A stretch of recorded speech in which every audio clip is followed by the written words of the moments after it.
El 18 de septiembre de 2016 fue un domingo, y lo recordaré hasta el día en que me muera. Vivía con mi novio, ahora esposo, en un lugar llamado Boram, cerca de Chelmsford. Teníamos una linda casita alquilada en un callejón sin salida llamado Sussex Close, en el número 30, justo al final del callejón. La sala de estar tenía una ventana que daba a la calle afuera. Recuerdo haber recibido un mensaje de texto de mi esposo a última hora de la tarde que decía: Watford venció a United, salgo por la noche. Recuerdo eso y honestamente estaba bastante emocionada de tener la noche para mí sola. Abrí una botella de vino, me puse cómoda en mi pijama en el sofá y luego me acomodé para ver Jurassic World por un poco de nostalgia, ya que me encantaban los originales cuando era una niña. No debía haber pasado más de media hora de película cuando literalmente escuché chirridos de llantas afuera. Luego, al mirar por la ventana, vi un auto acelerando hasta el final de la calle. Volví a escuchar chirridos de llantas cuando se detuvo, así que enseguida pensé, ¿qué diablos está pasando aquí? Y entonces vi al conductor salir corriendo hacia nuestra puerta principal. Pude ver que era una mujer por su cabello largo y su figura. No reconocí al borrón que corrió por nuestro camino. Segundos después, escuché un dum dum dum dum en mi puerta principal, y no estaba dispuesta a abrirla a un completo desconocido. Así que volví a mirar afuera para ver si reconocía el auto en el que venían. Resulta que sí lo reconocí tras una segunda inspección, y fue cuando me di cuenta de que la persona en la puerta era mi amiga Kate. Me apresuré a abrir la puerta y literalmente me quedé sin aliento al verla, porque su cara era un completo desastre. Tenía sangre por toda la boca y la barbilla donde había salido de su nariz y labios. Su mejilla estaba toda hinchada y tenía un enorme chichón en la frente donde parecía que alguien la había golpeado. Apenas abrí la puerta, ella entró atropelladamente, luciendo absolutamente aterrada y me dijo: «Él viene. Llama a la policía ahora. Hemos sido amigas cercanas desde los 20 años, lo que significa que Kate había estado en nuestra casa muchas veces antes. Así que mientras gritaba, ¿quién viene? ¿Qué demonios está pasando?», ella se ocupaba de cerrar la puerta antes de agarrar las llaves del aparador para bloquearla. Corrí a la sala de estar para agarrar mi teléfono e hice lo que me pidió y llamé a la policía, pero todo el tiempo seguía gritando: «¿Quién viene, Kate? Háblame». Ella había corrido a la cocina después de cerrar la puerta y cuando volvió tras mis gritos, tenía el cuchillo más grande que teníamos en la mano. No tuve mucho tiempo para reaccionar a eso, dándome cuenta de lo seria que era la situación porque tenía que empezar a hablar con la operadora para decirle lo que estaba pasando. En ese momento, Katie literalmente tuvo que decirme lo que estaba pasando para que pudiera pasárselo a la operadora del 911, pero en lugar de eso me pidió que le pasara el teléfono y empezó a contarle ella misma. No dijo todo lo que voy a escribir, pero es como todo el contexto, así que al menos estarás al día con el contexto. Básicamente, Katie había estado viendo a un tipo durante los últimos meses, un levantador de pesas que había conocido en el gimnasio. Me lo había mencionado una o dos veces, pero, y ella sería la primera en admitirlo, Kate tenía muchos hombres diferentes en su vida en ese momento, y eso está bien porque aún era joven, libre, soltera y estaba buscando. Se aseguró de decirle a cada tipo que estaba viendo en ese entonces que no serían exclusivos, y a simple vista todos estaban bien con eso. Tampoco prolongaba la agonía si no pensaba que las cosas funcionarían. No estaba en esto por cenas gratis ni nada de eso. Estaba en esto para encontrar a su eventual esposo, lo que fue exactamente lo que hizo al final. Una vez que se dio cuenta de que un tipo no era el indicado, más o menos se sentaba con ellos en algún lugar agradable en público, y les daba el viejo discurso de «No eres tú, soy yo». Dijo que siempre fue muy sensible y considerada al respecto y le creo porque así era ella fuera de su vida amorosa. De todos modos, según ella, nadie había tenido un problema con eso antes, sabían en lo que se estaban metiendo, y en su mayoría la mayoría de los chicos lo aceptaban lo mejor que podían. Pero luego este tipo, el levantador de pesas que había conocido en el gimnasio, un tipo llamado Paul, no había tomado tan a la ligera su rechazo. Nunca le dijo dónde vivía, así que se horrorizó al encontrarlo fuera de su departamento un día.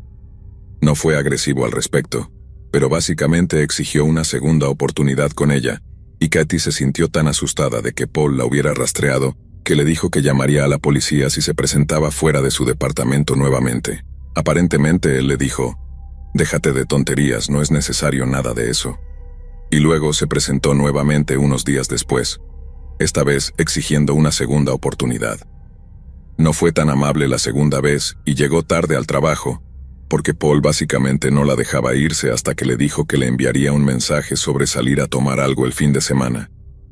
Condujo al trabajo, tuvo un pequeño colapso en la sala de descanso, por lo que su gerente le dijo que se registrara, se fuera a casa y tomara todo el tiempo que necesitara para lidiar con la situación antes de regresar al trabajo. Ella conduce de regreso a Chelmsford, llama a la policía y les está dando una declaración por la tarde. Las dos mujeres policías que vinieron a verla le dijeron que juzgaban los casos de acoso utilizando el sistema FUR o el sistema FOR. Cualquier comportamiento que fuera fijado, obsesivo, no deseado y repetido, podría clasificarse como acoso o acecho. Y dado que Paul había aparecido 2 veces sin invitación, habiéndola acosado obviamente durante un tiempo para averiguar dónde vivía, eso definitivamente calificaba como acoso criminal. La mujer policía le dijo a Kate que ella y una colega se pondrían en contacto con Paul solo para hacerle saber que si se acercaba a ella nuevamente, sería arrestado y acusado. Aparentemente él les dijo que todo había sido un malentendido y que por supuesto la dejaría sola si no estaba interesada. Pero eso fue una gran mentira. Ese mismo día, Paul esperó hasta saber que Kate estaría en casa del trabajo, y luego se forzó a entrar en su departamento después de engañarla para que lo dejara entrar, y luego la golpeó brutalmente antes de que lograra escapar. Me dijo que solo dejó de golpearla después de que ella fingió estar muerta, momento en el cual salió corriendo del departamento, se subió a su coche y condujo directamente hasta nuestra casa. Dijo que la única razón por la que no llamó a la policía mientras conducía fue porque tenía miedo de chocar. Tenía sangre saliendo de su boca y nariz y estaba temblando de adrenalina. Le tomó toda su compostura llegar en una sola pieza, pero lo logró. Después de frenar bruscamente en nuestra calle, pisar los frenos y correr por el camino de entrada hasta nuestra puerta, fue donde entré en escena. Cuando tomó el teléfono de mis manos, Kate le contó a la operadora una versión muy condensada de lo que te acabo de contar, sosteniendo mi teléfono en una mano y un cuchillo de cocina en la otra. Mientras hablaba, pasó junto a mí a empujones hacia la sala de estar para poder mirar por la gran ventana que tenía vista a la calle afuera, pero apenas lo hizo, también vio las luces de los faros iluminando repentinamente el final de la calle, y un segundo auto se detuvo bruscamente al final de nuestra calle. En el momento, no estaba 100% segura de quién era el conductor, pero Kate sí lo estaba. Pasó corriendo a mi lado de nuevo, empujándome el teléfono en las manos mientras lo hacía. Luego, mientras subía corriendo las escaleras y desaparecía de la vista, miré por la ventana de la sala de estar para ver a un tipo enorme, calvo y con aspecto de culturista caminando por nuestro camino hacia la puerta principal. Lo siguiente que escuché fue que golpeaban nuestra puerta por segunda vez esa noche, solo que esa vez fue aún más fuerte y más aterrador. Estaba aterrorizada, más aterrorizada de lo que había estado en toda mi vida, e hice lo único que se me ocurrió hacer, que fue básicamente fingir que no sabía nada. Todavía tenía a la operadora del 911 en el teléfono cuando comencé a gritar cosas como, ¿qué diablos estás haciendo golpeando la puerta a esta hora de la noche? Y teníamos esos 2 paneles de vidrio esmerilado en la puerta principal, y nuestra luz de seguridad estaba encendida afuera, así que podíamos vernos y escucharnos a través de la puerta. Así que después de gritarle todo eso, lo único que escuché de vuelta fue, si no abres esta puerta, la voy a romper. Nunca había escuchado a alguien sonar tan enojado en toda mi vida. Sonaba como un animal, como si estuviera gruñendo y espumando por la boca. Ya habíamos informado a la policía dónde estábamos, y la estación de policía de Chelmsford está literalmente a solo unos kilómetros de distancia. Así que comencé a gritarle que la policía estaba en camino, que ya los había llamado. Ahora lárgate antes de que te arresten. Recuerdo haber tenido un poco de pánico después de decir eso, y recuerdo haber puesto el teléfono en mi oído y empezar a decirle a la señora, «Escucho eso, está tratando de romper mi puerta, por favor asegúrese de que alguien esté en camino, se lo suplico». Y tenía esta horrible idea en mi cabeza de que la policía no podría llegar a tiempo, Escuchas todo tipo de historias horribles sobre recortes presupuestarios y largos tiempos de respuesta. Pero la señora al otro lado seguía diciéndome: «Alguien está en camino, mi amor, no te preocupes. Estarán allí en solo un par de minutos, ¿de acuerdo?». Y empecé a gritarle todo eso a Paul afuera y supongo que en algún nivel realmente le llegó un poco. Dejó de golpear la puerta. Luego, con una voz que sonaba un poco más compuesta, simplemente dijo: «Sé que está ahí». Volví a fingir ignorancia y le dije que no tenía idea de lo que estaba hablando y que estaba sola en casa y que no había nadie conmigo. En respuesta, Paul se volvió absolutamente loco. Comenzó a dar grandes zancadas y a dar patadas voladoras a la puerta y luego, después de una o dos que debieron debilitar el marco lo suficiente, la puerta se abrió un poco, lo suficiente como para que pudiera empujarla con el hombro y abrirla por completo. Levanté el cuchillo cuando entró por la puerta y honestamente pensé que lo mantendría alejado de mí. Pero para mi absoluto horror, Paul no pareció ni remotamente desalentado. Dio unos pasos hacia mí mientras yo gritaba: «Sal de aquí, déjame en paz». Y luego de repente se lanzó hacia mí y me empujó al suelo. Era tan fuerte que no tuve ninguna oportunidad, pero mientras caía hacia atrás, logré rasparle con ese gran cuchillo de pan que sostenía, y toda esa fuerza que usó para empujarme regresó para casi literalmente morderlo, porque la hoja de ese cuchillo le rasgó la piel cuando caí y abrió un enorme corte en su muñeca y antebrazo. Gritó mientras yo caía al suelo en nuestra entrada, y recuerdo retroceder mientras él se cubría la herida con la mano. Luego, mientras la sangre comenzaba a salir de entre sus dedos, recuerdo que me miró y comenzó a gritar: «Te voy a matar». Sus ojos estaban completamente fuera de sí en ese momento, y con eso quiero decir que estaba absolutamente desquiciado. Honestamente, creo que si la policía no hubiera llegado cuando lo hizo, realmente me habría matado. Pero mientras yo pataleaba y gritaba tratando de mantenerlo alejado de mí, recuerdo haber visto esas luces parpadeantes afuera en la calle detrás de él. Desde nuestra puerta principal había un camino recto por el pasillo hacia la cocina, así que podías ver afuera desde donde yo estaba. En el segundo en que vi esas luces comencé a gritar: «Ayuda, ayúdenme, él me va a matar», a todo pulmón, y a Paul le tomó solo un segundo darse cuenta de que ya no estábamos solos. Recuerdo cómo se dio la vuelta, con sangre aún saliendo de su brazo, y cuando vio a la policía simplemente cargó hacia ellos. Tomó 5 de ellos con táseres, gas pimienta y porras para tumbar a Paul en el suelo y ponerle esposas. Hizo tanto alboroto que casi todos en nuestra calle salieron a ver cómo lo subían a la parte trasera de la furgoneta policial. Kate no salió de su escondite hasta que vio a la policía. Se había escondido en nuestro armario de arriba, todavía empuñando ese cuchillo de cocina que había agarrado cuando llegó por primera vez. Terminó quedándose con nosotros por un tiempo después de eso, y toda la historia de Paul no terminó ahí tampoco. Tomó meses de citas en la corte y visitas policiales antes de que Kate finalmente pudiera obtener una orden de restricción, pero incluso entonces no se sentía 100% segura viviendo en esa área de Essex. Todo el asunto legal fue simplemente mega deprimente también. Todos los jueces tenían que estar 100% seguros de que Paul definitivamente la había estado acosando antes de finalmente poner la pluma en el papel, y durante un tiempo no parecía que iba a obtener una orden de restricción en absoluto. Todo salió bien al final, solo que no en Boram. Ambas vivimos en otro lugar ahora. A la distancia no es tan fácil vernos cada semana como solíamos hacerlo, pero aún somos muy cercanas. Kate y yo siempre seremos muy cercanas. No solo porque la rescaté como ella dice, porque creo que se rescató a sí misma. Para ser honesta, solo ayudé un poco porque la amo mucho y voluntariamente pasaría por toda esa mierda nuevamente si significara mantener a una de mis amigas a salvo de un monstruo así.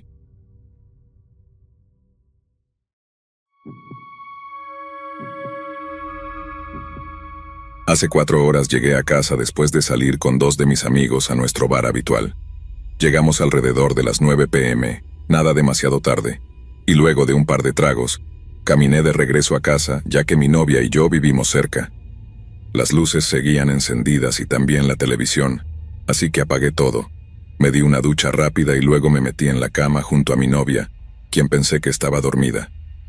Normalmente veo mi teléfono antes de dormir, así que dejé mi lámpara de noche encendida a mi lado.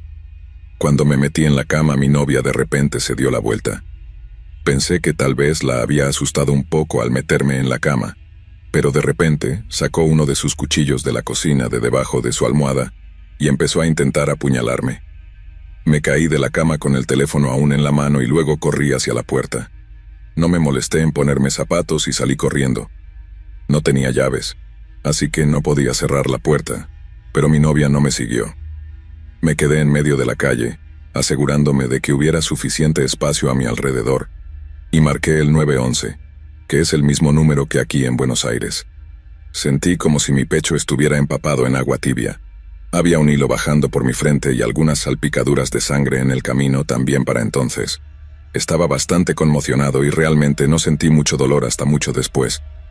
2 coches y una ambulancia llegaron y me subieron a la ambulancia con un oficial.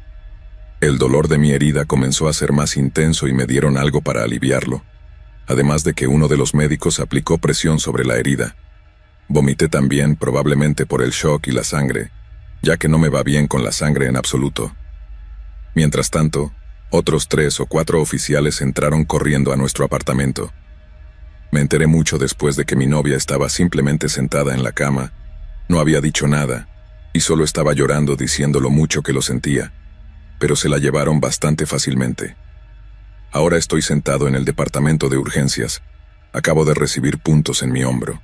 Se siente entumecido, pero no demasiado doloroso. Recuperé mi teléfono hace unas 3 horas, y como no tengo nada más que hacer, pensé en escribir mi propia historia verdadera para ustedes como una forma de sobrellevarlo. No he dormido nada y es casi mediodía cuando estoy escribiendo esto, pero al menos podré ir a casa hoy después de que me entrevisten. No estoy seguro de si me llevarán a una comisaría o me entrevistarán aquí y estoy completamente exhausto en este momento. Y es difícil creer que toda la situación sea real a veces. Como si me durmiera y despertara de nuevo. Pero mi mal sueño es mi realidad. Aún no sé con certeza si realmente intentaba matarme.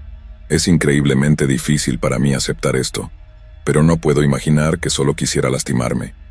Me siento afortunado de que no me haya apuñalado y solo me haya cortado, ya que, por lo cerca que estábamos, fácilmente podría haber apuñalado mi corazón o pulmones. Mi mayor preocupación en todo esto es la publicidad que esto podría generar.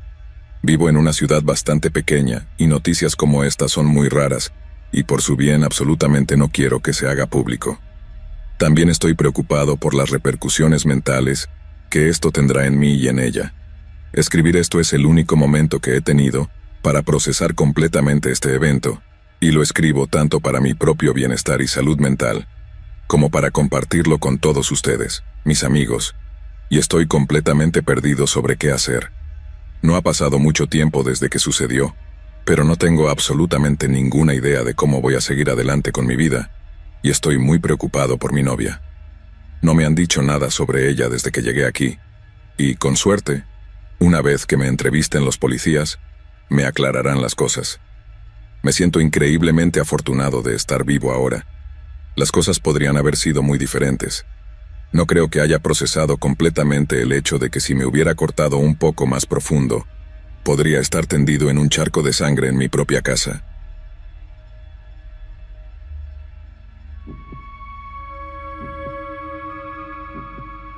Mi novio, con el que llevo unos 3 años, normalmente es una persona encantadora y cariñosa, que me trata muy bien, pero después de unos tragos, su temperamento realmente me asusta.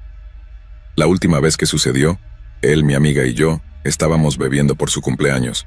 Su esposo se fue temprano y ella se quedó sin dinero, así que cubrimos sus bebidas y acordé llevarla a casa a las 8 a.m. del día siguiente.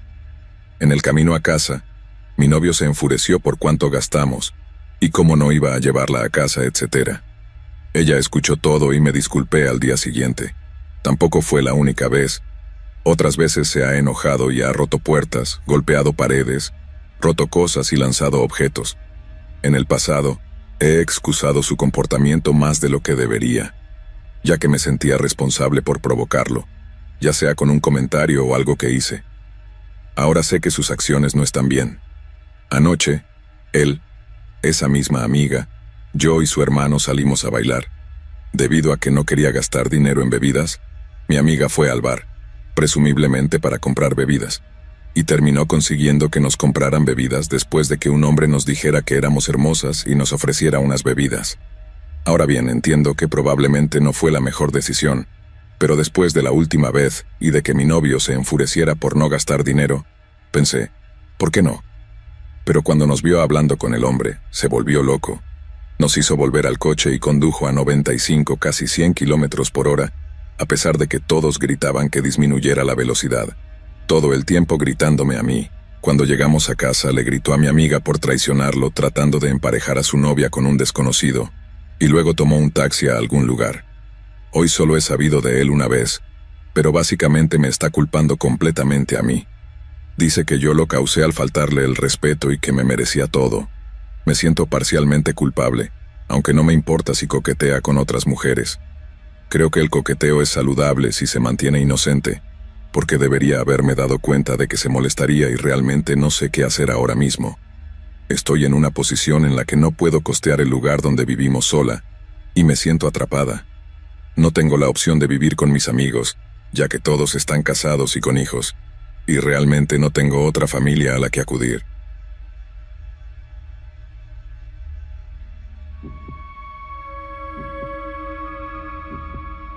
Alrededor de las fiestas del año pasado, el chico con el que estaba saliendo vino y casi me asesinó.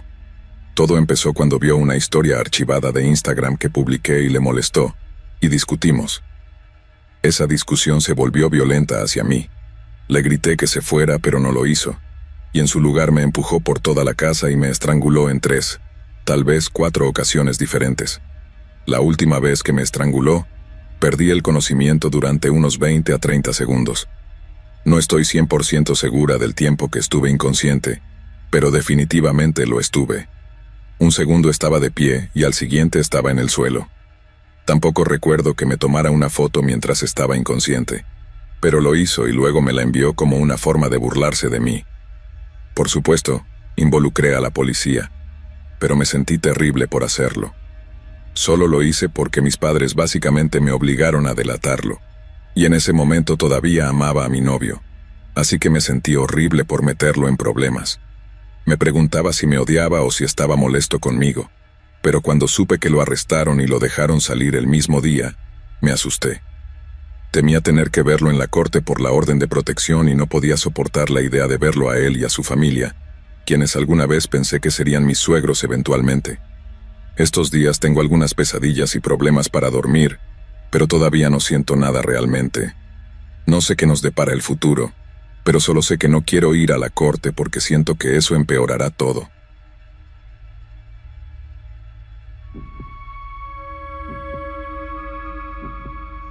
He estado saliendo con esta chica durante unos meses y, en las últimas semanas, me ha dicho que cuando discutimos, tiene pensamientos intrusivos sobre matarme. Me ha dicho que no tengo nada de qué preocuparme en realidad, porque nunca ha actuado en consecuencia. Cuando está bien, literalmente no podría hacerle daño ni a una mosca, y es la persona más dulce del mundo. Pero cuando se enoja, tiene muy poco control sobre sus emociones y su cuerpo. Ha sido abusiva en el pasado, empujando, golpeando, dando bofetadas y llamándome nombres. Le he dicho que eso no es aceptable, manteniéndome lo más calmado posible, y hasta ahora parece que lo respeta un poco. No me golpea tan fuerte y puedo ver que realmente está intentando controlarse. No digo que esté muy preocupado por los pensamientos intrusivos de matarme, porque entiendo la diferencia entre un pensamiento y actuar en consecuencia, pero tengo que decir que es algo nuevo para mí, y nunca antes he tenido que lidiar con esto. No sé si estoy siendo ignorante o crédulo al creer que no pasará nada. No lo sé, es una situación difícil. Espero obtener alguna orientación porque realmente la amo mucho. Solo estoy tratando de hacer lo mejor para estar allí para ella sin que haya ningún problema entre nosotros.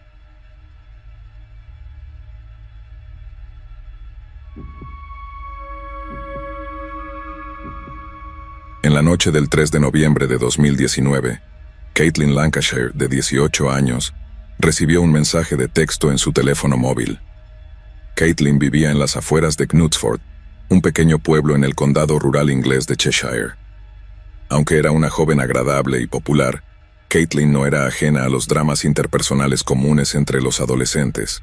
Sin embargo, el contenido del mensaje de texto que recibió esa noche fue suficiente para hacerle dar vueltas la cabeza. «Hola, Caitlin», decía el mensaje. Pensé que deberías saber que en las últimas 2 o 3 semanas, tu novio ha estado tratando de enviarme mensajes. También vino a mi casa en su coche para verme la semana pasada, pero le dije que mi papá no me permitiría salir. Le he dicho que nuestro intercambio de mensajes tiene que parar, pero pensé en decírtelo antes de que realmente te engañe. No sabía que estaba saliendo contigo hasta que lo seguí en Instagram. Era el mensaje que toda chica teme recibir, pero cuando Caitlin confrontó a su novio, Matthew Mason, de 18 años, él parecía no tener idea de lo que ella estaba hablando. Matthew era hijo de un millonario granjero, y recientemente se había matriculado en una universidad cercana para estudiar ingeniería agrícola, y era un orgulloso miembro de la Federación Nacional de Jóvenes Agricultores. Según la mayoría, era un joven educado y afable que había sido el novio a largo plazo de Caitlin durante los últimos 2 años. En ninguna ocasión anterior, Matthew le había dado motivos para dudar de su fidelidad, por lo que sus negaciones categóricas parecían más que convincentes. Pero en verdad, y a pesar de su aparente desinterés por otras chicas, Matthew le estaba mintiendo. Al mismo tiempo que Caitlin recibió ese fatídico mensaje de texto, su autor envió otro a Matthew. Este decía algo así como: «Le he dicho a tu novia sobre nosotros porque lo que has estado haciendo está mal. Ella te ama, no hay necesidad de que hables conmigo. Necesitas decirle la verdad, Matt, porque yo ya lo he hecho». Parece que Matthew intentó negar todo conocimiento de las acusaciones y afirmó que no tenía idea de quién le estaba enviando mensajes. La persona respondió: «No mientas, tengo pruebas de que hablamos». Matthew parecía no inmutarse por esta afirmación, pero el siguiente mensaje fue sustancialmente más difícil de negar. La pareja secreta de Matthew le informó que no solo habían tomado capturas de pantalla de sus numerosas y largas conversaciones, sino que también habían hecho copias de varias fotografías desnudas que Matthew les había enviado. «Si no dejas de mentir», dijo la persona, «literalmente publicaré esas fotos en mi historia de Instagram y te etiquetaré en ellas». Matthew rogó a la persona que no publicara sus fotos íntimas y ofreció 50 libras esterlinas a cambio de su silencio. Parece haber pagado esta suma sin dudarlo, porque no solo estaba engañando a Caitlin con otra chica de su grupo de edad, sino que la persona con la que había estado saliendo en los últimos meses era un chico de 15 años llamado Alex Roda.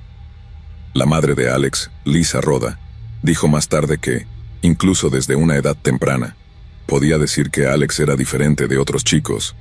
«Era muy femenino», dijo. «Solía ponerse mis zapatos y joyas y luego pasearse por la casa con ellos. Recuerdo que cuando tenía 13 años, Alex entró en la cocina y dijo que necesitaba hablar.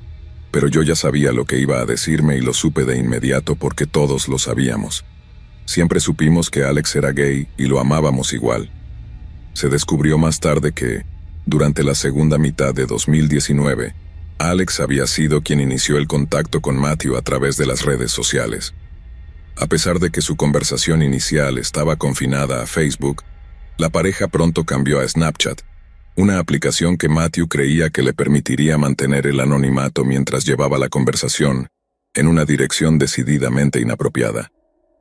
Solo unas pocas semanas después, Matthew y Alex se encontraron para el primero de varios encuentros inapropiados, y parece que el escolar de 15 años creía que su relación tenía un futuro. Comenzó a decirles a amigos cercanos que estaba saliendo en secreto con un hombre 3 años mayor que él, quien, a diferencia de él, no era abiertamente homosexual. Estos amigos instaron a Alex a ser cauteloso, ya que perseguir una relación así podría terminar en desilusión, pero Alex no hizo caso y continuó buscando una relación con el mayor Matthew. Es posible que, para asegurar que la relación fuera secreta, Matthew hiciera un intento deliberado de distanciarse digitalmente del joven Alex. La página de Facebook de Matthew aparentemente no mencionaba su relación heterosexual con Caitlin, y tampoco su perfil de Snapchat. Pero al acceder a su página de Instagram, Alex descubrió que Matthew estaba siendo infiel. Entendiblemente enojado, hizo lo que muchos de nosotros haríamos en la misma situación, pero durante el curso de la confrontación que siguió, Matthew cometió un grave error de juicio. A cambio de su silencio sobre el intercambio de fotografías desnudas, Matthew ofreció a Alex 50 libras esterlinas. Alex aceptó, pero los pagos no se detuvieron allí. En los siguientes 30 días, Matthew Mason depositó poco más de 2,000 libras esterlinas en la cuenta bancaria de Alex Roda, en cantidades que iban de 50 a 400 libras esterlinas. Algunos afirmaron que Matthew hizo estos depósitos sin ninguna dirección de Alex, pero los intercambios de mensajes revelaron que en más de una ocasión, Alex exigió dinero a Matthew a cambio de su continuo silencio. Cada vez, Matthew accedía y parece que Alex no tenía reparos en compartir su recién descubierta riqueza con su círculo de amigos. Una amiga dijo más tarde que no pensó mucho en los primeros depósitos, pero al enterarse de que la cantidad había aumentado a más de 2,000 libras esterlinas, se dio cuenta de que Alex estaba jugando con fuego. Le advertí que saliera, dijo más tarde, pero no escuchó. Finalmente, el 12 de diciembre de 2019, Matthew le dijo a Alex que su cuenta bancaria estaba vacía y necesitaba tiempo para asegurar fondos adicionales. Sin embargo, también mencionó que, después de una visita navideña de un pariente lejano pero adinerado, había recibido una gran cantidad de dinero como regalo navideño. Matthew propuso entonces que él y Alex fueran a algún lugar apartado para disfrutar de un poco de privacidad después de darle el dinero. Alex aceptó la oferta. Luego, exactamente a las 5:24 p.m., una cámara de seguridad cercana lo captó saliendo de su casa antes de subirse al asiento del pasajero del Renault Clio de Matthew Mason.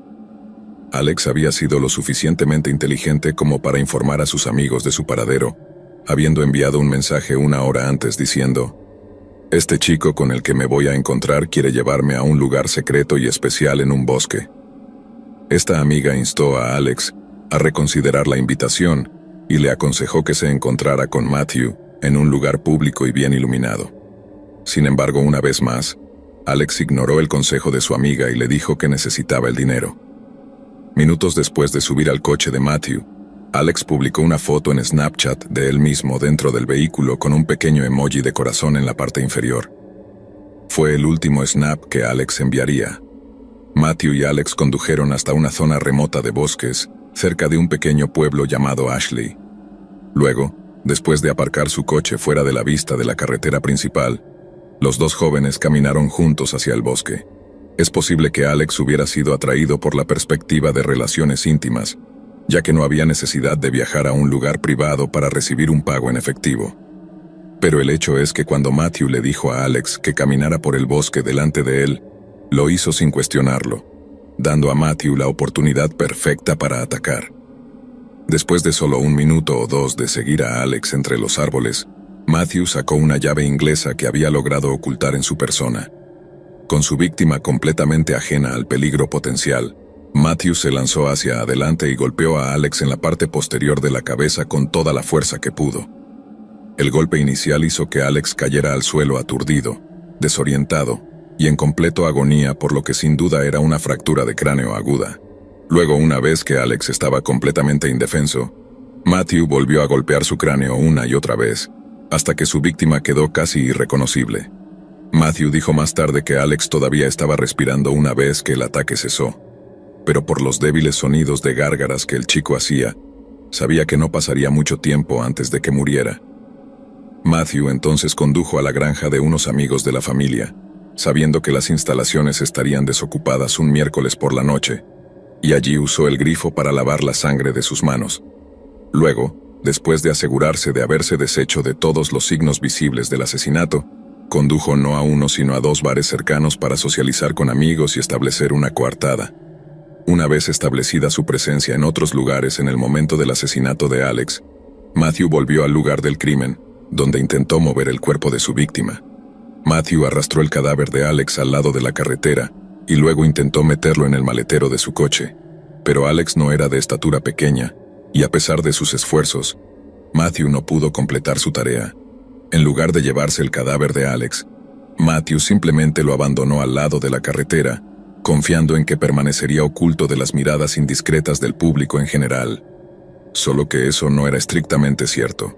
Sin que Matthew lo supiera, un transeúnte había estado observando desde la cobertura de un seto cercano y se dio cuenta de que alguien estaba tratando de meter un cuerpo muerto en el maletero de su coche.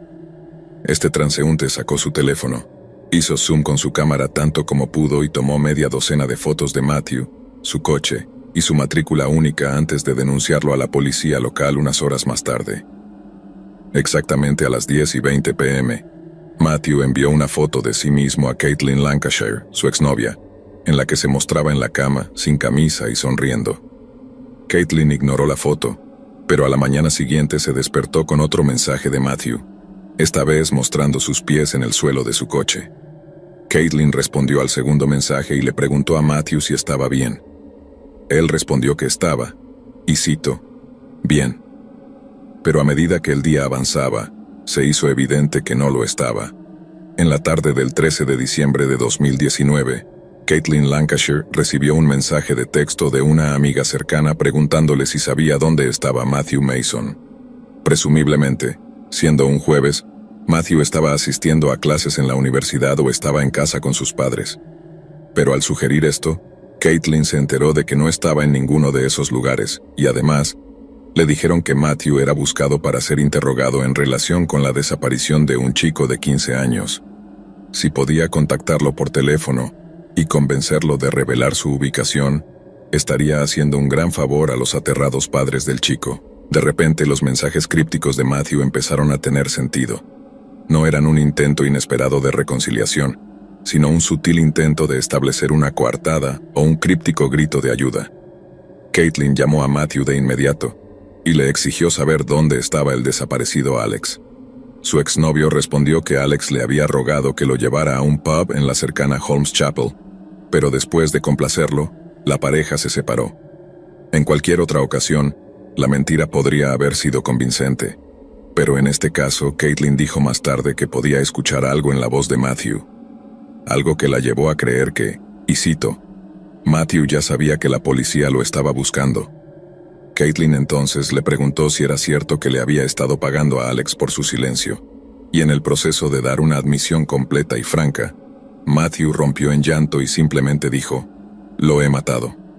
Horas más tarde, el cuerpo parcialmente vestido de Alex fue descubierto por recolectores de basura en el mismo lugar donde Matthew lo había abandonado la noche anterior, y poco tiempo después, el coche de Matthew fue detenido por la policía con él al volante. Los oficiales observaron que tenía sangre seca en las manos y que su vehículo contenía una bolsa de basura con su sudadera verde manchada de sangre, el arma homicida y la gran chaqueta acolchada de Alex, que para entonces estaba manchada de sangre. En su juicio, se reveló que Matthew había buscado en Google respuestas a las siguientes preguntas. ¿Qué pasaría si empujas a alguien por las escaleras? ¿Qué venenos comunes son los más efectivos? Y, ¿hay algún caso sin resolver de personas desaparecidas en Cheshire, Inglaterra? En su defensa, Matthew afirmó que solo había atacado a Alex como un medio de defenderse, y que el robusto chico de 15 años lo había atraído al bosque con la promesa de reconciliación. Sin embargo, esta afirmación fue refutada rápidamente por la fiscalía, que presentó varios testigos expertos, cada uno de los cuales testificó que el primer golpe había sido infligido en la parte trasera del cráneo de Alex. Para cuando su testimonio había concluido, el jurado no tenía ninguna duda de que lo ocurrido había sido una emboscada brutal y mortal. Después de ser encontrado culpable del asesinato de Alex Roda, Matthew Mason fue sentenciado a cadena perpetua con un mínimo de 28 años en prisión antes de ser elegible para la libertad condicional. El juez Stephen Everett le dijo a Matthew que era mucho más experimentado que su víctima, quien era joven e inmadura para su edad. Luego añadió que, aunque aceptaba que Alex Roda podría haber iniciado el contacto con él en la segunda mitad de 2019, estaba seguro de que no solo respondió sino que activamente fomentó una relación inapropiada. Lo manipulaste. No fue tu primera experiencia íntima, pero sí la de él. Mientras que está claro que Alex Roda, ingenuamente, como yo lo veo, te exigió dinero. Debe tenerse en cuenta que todo esto surgió debido a tu ofensa, y fue tu decisión comportarte de esa manera. En una declaración de impacto de la víctima, la madre de Alex le dijo al tribunal, «Cuando pierdes a un hijo en las circunstancias más horribles y brutales, como padre realmente experimentas el infierno. Mi hijo fue criado con amor, no con miedo. No llevaba una máscara. Crié a mi hijo para que estuviera orgulloso de quién era. Tenía 15 años, estaba lleno de alegría, inspiración y entusiasmo por la vida. Vivió con amor, fue criado con amor y llevó alegría y luz a donde quiera que iba».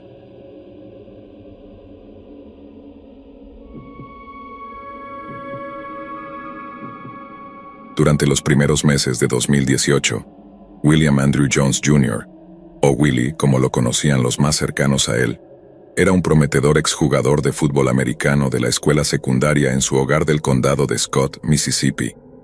La madre de Willie, Tammy Townsend, alguna vez se refirió a su hijo como un joven alegre y optimista que poseía un sentido del humor agudo. A sus 21 años de edad, Willie a menudo se encontraba pasando el rato con amigos o cuidando los caballos que su familia tenía en su propiedad. Amaba a esos caballos, pero ese amor palidecía en comparación con el que sentía por su novia Alexis Rankin y su bebé de 4 meses. Willie no quería nada más que proveer para su nueva familia y, en febrero de 2018, planeaba calificar como operador de oleoductos, donde incluso una posición de nivel inicial le daría entre $40,000 y $60,000 al año. Sin embargo, para el infinito horror y desconsuelo de su madre, William nunca llegaría a cumplir sus ambiciones. La noche del 8 de febrero, Alexis Rankin estaba conduciendo de regreso a su casa con Willie en el asiento del pasajero delantero y una amiga en común llamada Shania Pace detrás de ellos. Shania le dijo más tarde a la policía que Willie y Alexis habían estado en una acalorada discusión durante el trayecto y que el argumento surgió porque Shania había estado enviando mensajes a un conocido masculino del que Willie no estaba al tanto. Alexis Rankin confirmó esto, pero añadió que al clímax de la confrontación, Willie la golpeó violentamente en la cara.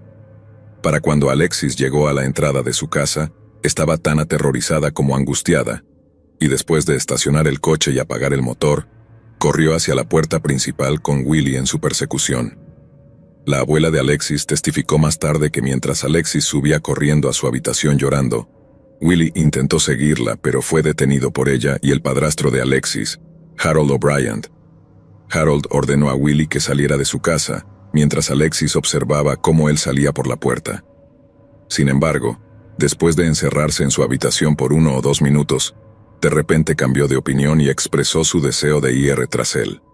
Alexis salió de su habitación y bajó hacia la puerta principal de su casa cuando de repente, su madre le bloqueó el camino. «No me dejó ir», dijo Alexis más tarde. «Me hizo quedarme dentro hasta que llegó la policía, y no tenía idea de lo que había pasado hasta que mi padrastro regresó».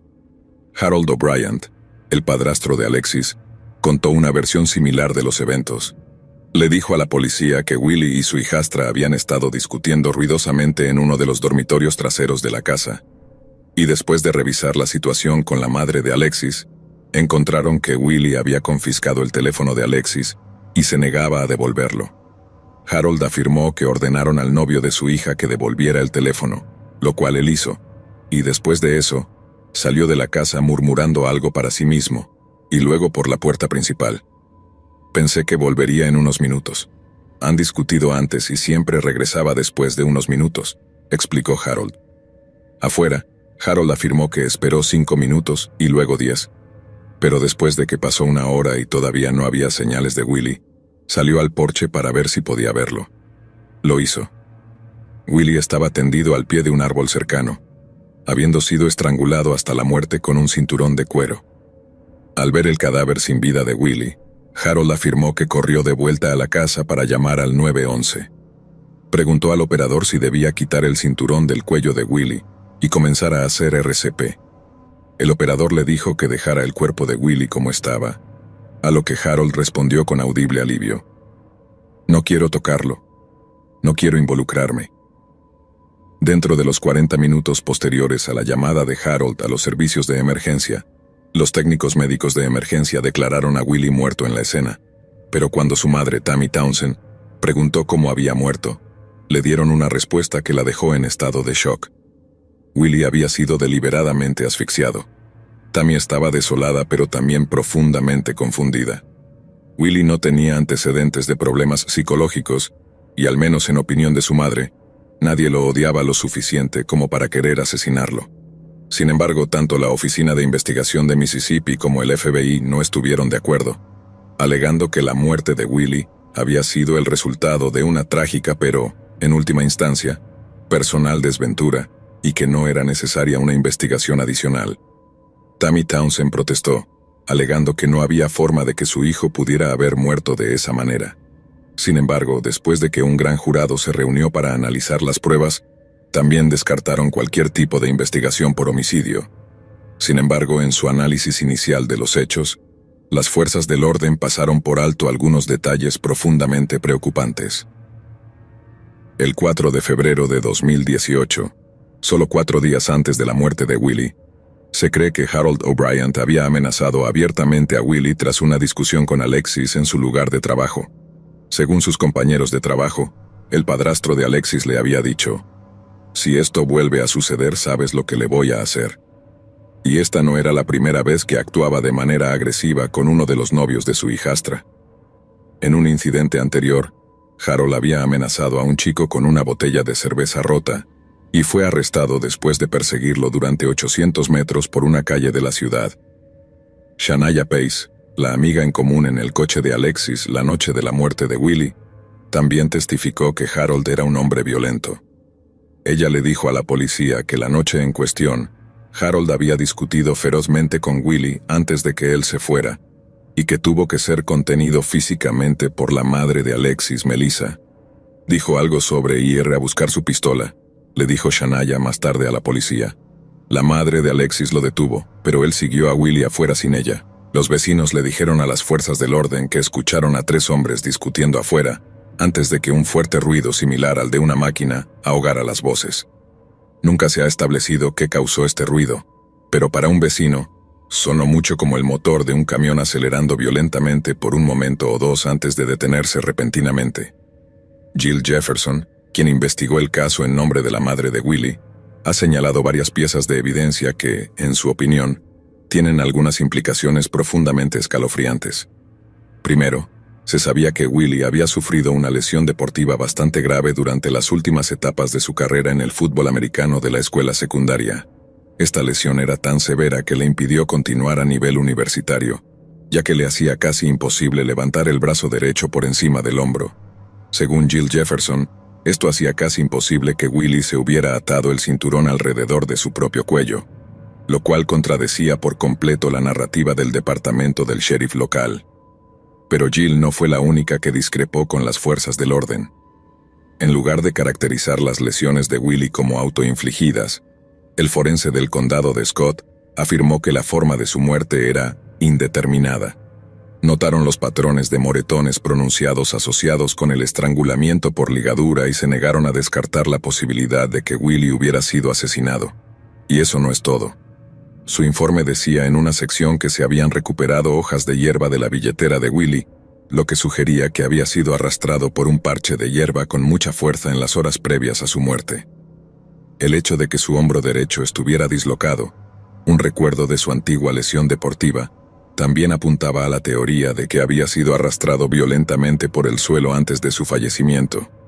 Jill Jefferson también intentó llamar la atención sobre una pieza de metraje de cámara de seguridad que desafía dramáticamente la narrativa oficial en torno a la muerte de Willie. Tomado de la cámara de seguridad de una casa vecina, el metraje muestra a Alexis, Willie y Shania llegando a su casa exactamente a las 10:35 p.m. Alexis salta del asiento del conductor profundamente alterada, y luego corre hacia la puerta principal y entra en la casa. Shania la sigue, pero Willie no.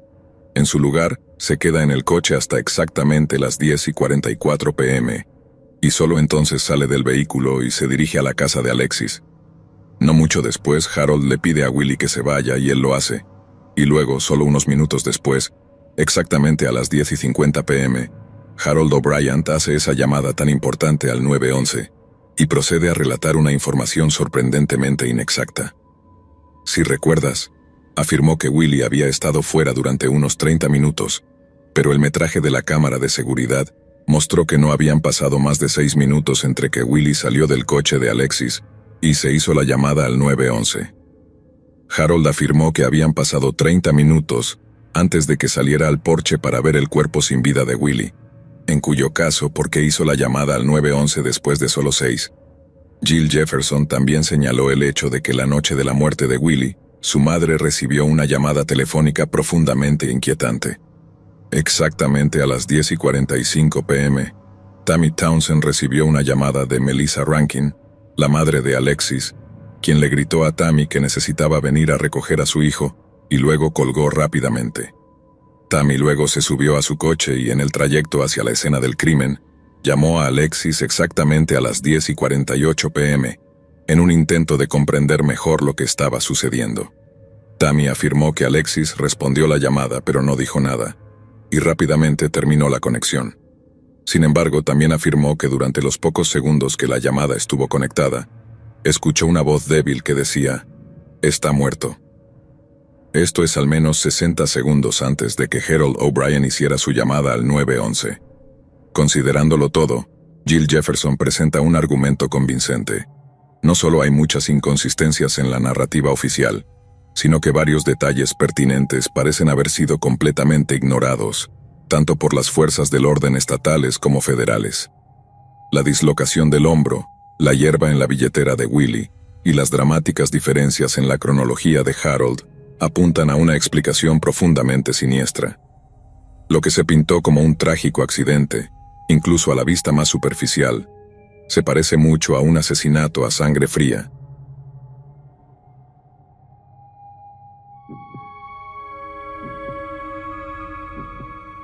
En agosto del año 2012, un hombre de 45 años de Michigan City llamado David Morris contactó a las fuerzas del orden para reportar la desaparición de su esposa, Candy Brown Morris, de 29 años. Candy era la madre de sus 3 hijos, y naturalmente David parecía comprensiblemente desesperado por traerla de vuelta a casa sana y salva. Días después, uno de los amigos de Candy contactó a la policía para informarles que en las primeras horas del 25 de agosto, le había dado un paseo de regreso a su apartamento. Tyrone Harris afirmó que Candy no había estado actuando de manera extraña, lo que llevó a la policía a sospechar que su supuesta desaparición era simplemente un esfuerzo para evitar a su esposo, potencialmente como resultado de una discordia matrimonial.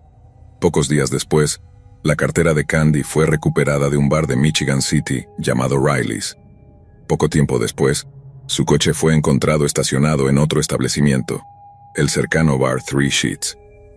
Obviamente esto indicaba que aún estaba en el estado de Indiana, y los análisis de sus registros telefónicos mostraron que envió su último mensaje de texto cerca de la esquina de County Line y Chandler Roads en Pines, Indiana, a solo 6,5 kilómetros de Michigan City.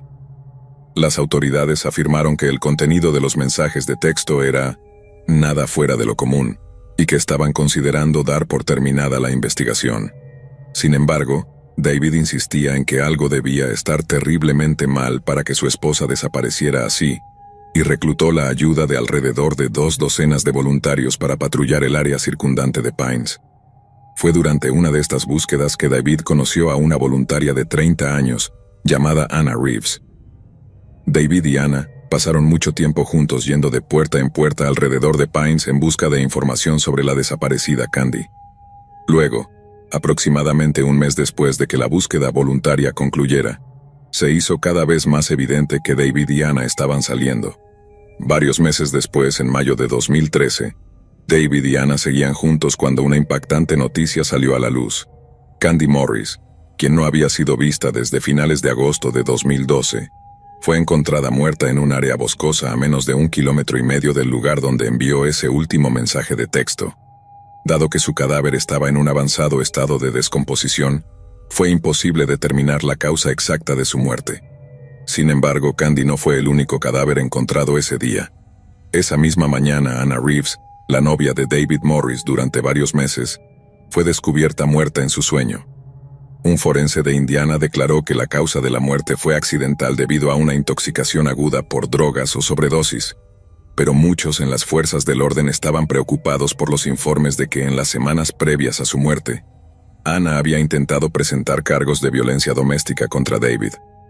A pesar de las circunstancias altamente sospechosas, David nunca fue acusado en relación con la muerte repentina de su esposa o su novia, pero solo unos años después mostró su verdadera naturaleza en las circunstancias más viles y violentas. En 2016, Arelio Ortega era un migrante mexicano que se había trasladado a Estados Unidos solo 3 años antes. El hombre de 65 años era copropietario de Easy Drive Auto en Michigan City, con un hombre llamado Sergio Chirano, y pasaba casi cada momento trabajando en el taller, con la esperanza de proporcionar una vida mejor para su familia, que permanecía al sur de la frontera. A principios de 2016, Sergio vendió la mitad del negocio del taller a Arelio, y a pesar de ya no trabajar juntos, los dos hombres permanecieron muy unidos. Así que, en abril de ese mismo año, cuando Arelio dejó de responder los mensajes de texto y las llamadas de su viejo amigo, Sergio se preocupó cada vez más por su bienestar. El 23 de abril de 2016, Sergio decidió hacer una visita improvisada a su antiguo establecimiento, principalmente para ver cómo estaba su viejo socio comercial. Encontró el taller cerrado y con las persianas bajadas, pero como aún tenía las llaves del negocio, las usó para abrir el lugar antes de mirar alrededor. Al entrar al taller, Sergio notó de inmediato señales de una violenta pelea. Cajas de herramientas habían sido arrojadas al suelo, su contenido esparcido por el suelo, mientras que hojas de papeleo yacían dispersas por todo el taller. Sergio llamó a Arelio y luego se dirigió hacia la oficina que solían compartir, donde encontró a su viejo amigo tendido sin vida en la alfombra, cubierto con una gran lona de plástico. Sergio se apresuró a contactar al 911, y a la llegada de los servicios de emergencia, los oficiales de policía descubrieron que Arelio había sido víctima de un asesinato brutal. Había múltiples heridas de arma blanca en su garganta y pecho, y parecía haber estado muerto durante al menos 4 días. Rastro de sangre que llevaba a otra área del taller sugería que Arelio había sido arrastrado por el suelo después de ser asesinado, mientras que una ventana rota indicaba el punto claro de entrada del asesino.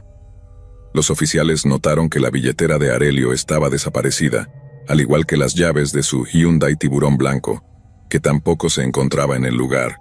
Los investigadores también establecieron que otro vehículo, un Subaru verde, también había sido robado del lote. A pesar de la falta de cámaras de seguridad en Easy Drive Auto, la policía pudo localizar una cámara de un negocio vecino que tenía vista hacia el taller. Así fue como los detectives descubrieron que el mismo día en que Arelio fue asesinado, un hombre afroamericano corpulento llegó al taller. Después de una breve conversación, Arelio y el visitante subieron al Subaru verde, y luego partieron en lo que parecía ser una prueba de manejo rutinaria. Exactamente 6 minutos después, los dos hombres regresaron al taller en el mismo coche, antes de que Arelio entrara a la oficina del negocio, y el hombre afroamericano se marchara a pie. Sin embargo, poco más de 1 hora después, el corpulento hombre reapareció en cámara, solo que esta vez, en lugar de acercarse al negocio abiertamente, el hombre parece escabullirse por el costado del taller fuera de la vista de Arelio. La filmación era borrosa, lo que hacía imposible identificar correctamente al hombre, pero al día siguiente, el hombre regresó y parece irse en el Hyundai blanco de Arelio, mientras su cuerpo sin vida yacía en la oficina. Luego, el mismo día en que Sergio descubrió el cuerpo de su viejo amigo, el corpulento hombre negro fue visto regresando al taller antes de marcharse en el Subaru verde.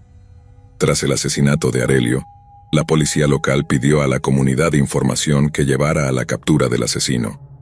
Días después, una mujer llamada Kristen le dijo a los investigadores que solo 2 días antes del asesinato de Arelio, había visto a un hombre afroamericano corpulento saliendo por la ventana de la oficina del taller antes de alejarse caminando tranquilamente. Le pareció un poco sospechoso, pero no pensó en contactar a la policía hasta que se enteró del asesinato de Arelio. Tras un análisis de los estados bancarios de Arelio, los investigadores se enteraron de que la mañana en que fue asesinado, había visitado una gasolinera cercana en compañía del mismo hombre afroamericano corpulento. Una vez concluida la transacción, Arelio parece invitar al hombre a subir al asiento del pasajero de su Hyundai blanco, antes de que ambos se marchen juntos.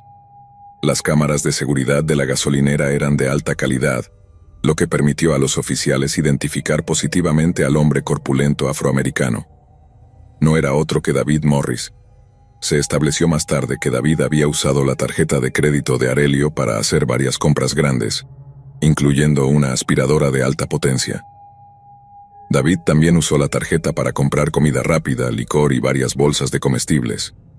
La policía también descubrió que solo 2 días después de comprar la aspiradora, David la vendió a una casa de empeños en Portage, Indiana. Las cámaras de seguridad de la tienda mostraron a David Morris llegando con un amigo en el Subaru verde desaparecido antes de usar la identificación del amigo para vender la aspiradora. supuestamente en un intento de evitar la detección. Días después, David se presentó en un tribunal de Indiana para una audiencia de libertad condicional, relacionada con un crimen anterior. Mientras bajaba los escalones del tribunal tras concluir la audiencia, fue arrestado inmediatamente por miembros de las fuerzas del orden. David admitió haber robado los coches, pero negó cualquier implicación en el asesinato de Aurelio, argumentando que la visita del 19 de abril había sido para darle al mecánico un paquete de cigarrillos. Sin embargo, durante la entrevista, la policía notó que David parecía estar usando la misma ropa visible en las imágenes de la vigilancia del día del asesinato de Aurelio. Los oficiales ordenaron que se confiscaran las ropas y luego las enviaron a un laboratorio para su análisis. Solo unos días después, se devolvieron los resultados. Al no haber hecho ningún intento por limpiarlas adecuadamente, las ropas de David estaban cubiertas con ADN de Aurelio, específicamente como resultado de entrar en contacto con su sangre. El arma homicida, un cuchillo de cocina con serrucho, fue encontrada oculta bajo el capó del Subaru verde. En el clímax de su juicio en diciembre de 2016, David Morris fue encontrado culpable de asesinato en primer grado y sentenciado a un total de 82 años en prisión. Sin embargo, el asesinato de su esposa sigue sin resolverse, al igual que la misteriosa muerte de su novia, Anna Reeves.